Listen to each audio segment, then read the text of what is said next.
Hello కానమోకు కథావచనం మోహనవచనం పరిజ్ఞాన హితబాండం నిత్య చదువరి శ్రోతలకు ఆహ్వానం నమస్కారం.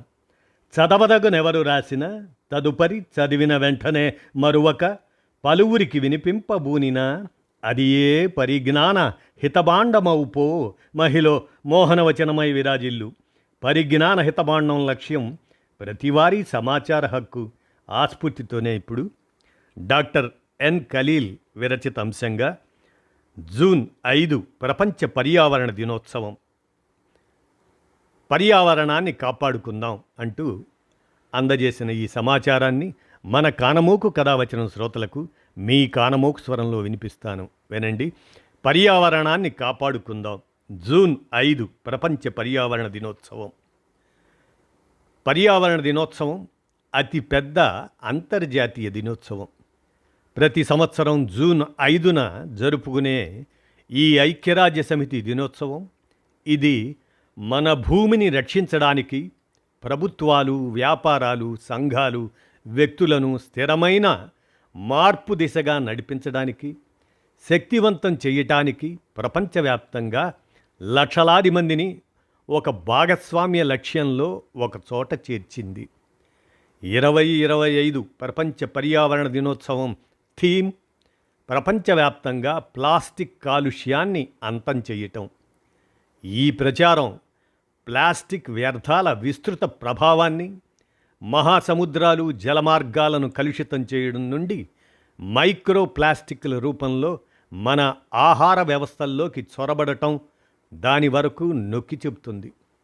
తక్కువ అభివృద్ధి చెందిన దేశాలు లేదా అభివృద్ధి చెందుతున్న దేశాలు తమ పర్యావరణ వనరులను పరిరక్షించడానికి తగిన విధానాలను అనుసరించలేకపోతున్నాయి.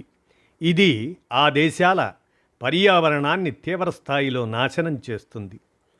ప్రపంచం మొత్తం పర్యావరణ సమస్యలతో కొట్టుమిట్టాడుతుంది. గ్లోబల్ వార్మింగ్, వాయు కాలుష్యం, నీటి ప్రదూషణ, జీవ వైవిధ్య నష్టం ఇటువంటి అనేక సమస్యలు మన జీవన విధానాన్ని తీవ్రంగా ప్రభావితం చేస్తున్నాయి. ఈ సమస్యలకు ప్రధాన కారణం అంతర్జాతీయ స్థాయిలో జరుగుతున్న పర్యావరణ దోపిడీ.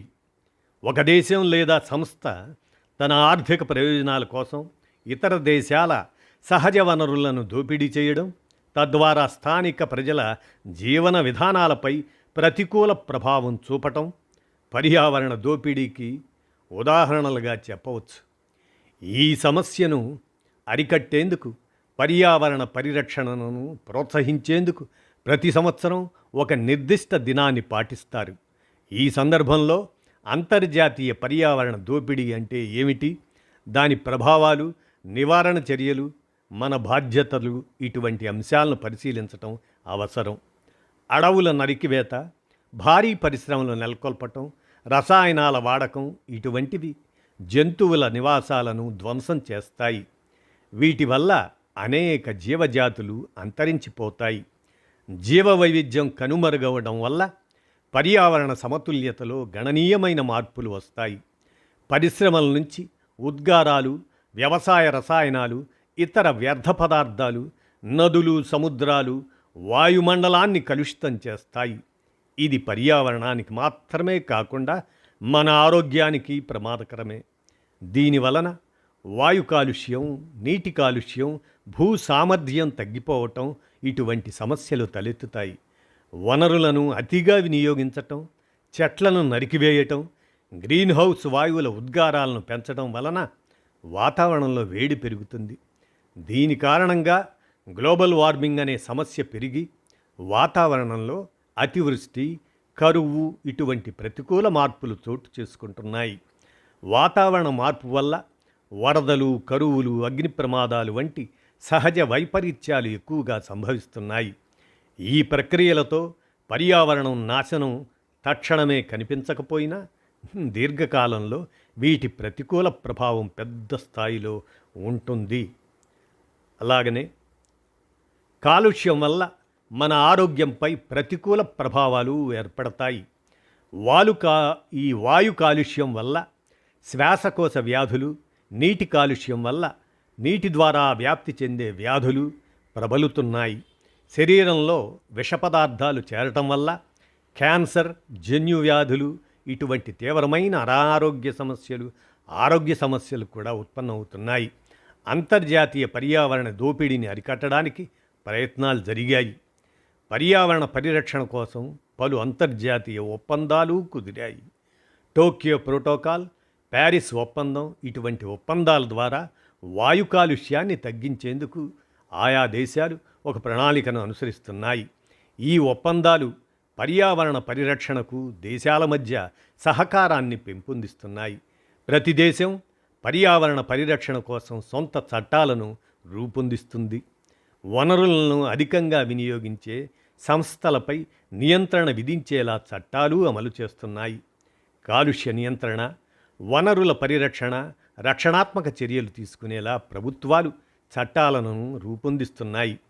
పర్యావరణ పరిరక్షణపై ప్రజల్లో అవగాహన పెంచేందుకు ప్రభుత్వం, స్వచ్ఛంద సంస్థలు, ఇతర సంస్థలు జాగృతి కార్యక్రమాలను నిర్వహిస్తున్నాయి. పర్యావరణ సమస్యలను ప్రజలకు వివరించడం, అవగాహన కల్పించడం వల్ల ప్రజలు తమ జీవన శైలిని సవరించుకోవడానికి ఆసక్తి చూపిస్తారు. శిలాజ ఇంధనాలకు ప్రత్యామ్నాయంగా సౌరశక్తి, పవనశక్తి వంటి పునరుత్పాదక ఇంధనాలను వినియోగించడాన్ని ప్రోత్సహిస్తున్నారు. ఈ వనరులు పర్యావరణానికి హానికరమైన కర్బన ఉద్గారాలను తగ్గించడంలో సహాయపడతాయి. ప్రతి వ్యక్తి పర్యావరణ పరిరక్షణలో తన వంతు బాధ్యతను నిర్వర్తించాలి. వాహనాలను తక్కువగా వినియోగించటం, పునర్వినియోగ పదార్థాలు ఉపయోగించటం, నీటి వనరులను కాపాడుకోవటం, ఆదా చేయటం ద్వారా కాలుష్యాన్ని తగ్గించవచ్చు. పర్యావరణానికి మేలు చేసే మొక్కలను నాటి వాటిని సంరక్షించడం ద్వారా వాయు కాలుష్యం తగ్గించవచ్చు. పర్యావరణానికి హాని కలిగించని ఉత్పత్తులను ఎంచుకోవడం, ప్లాస్టిక్ వంటి పదార్థాల వాడకాన్ని తగ్గించటం, మన పరిసరాల్లోని వారికి పర్యావరణ పరిరక్షణ ప్రాముఖ్యతను వివరించడం అనేది చేపట్టాలి.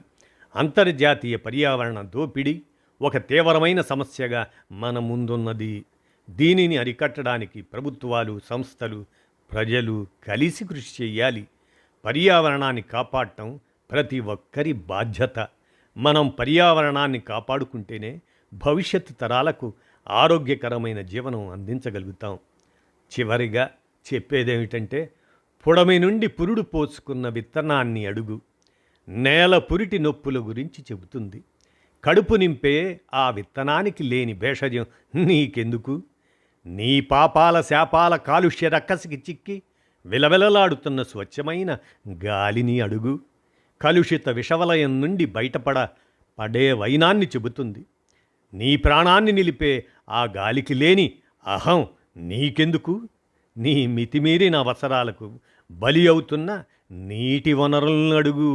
నీవు గొట్టాలతో తోడే గడ్డు పరిస్థితుల సందర్భాలను చెబుతుంది.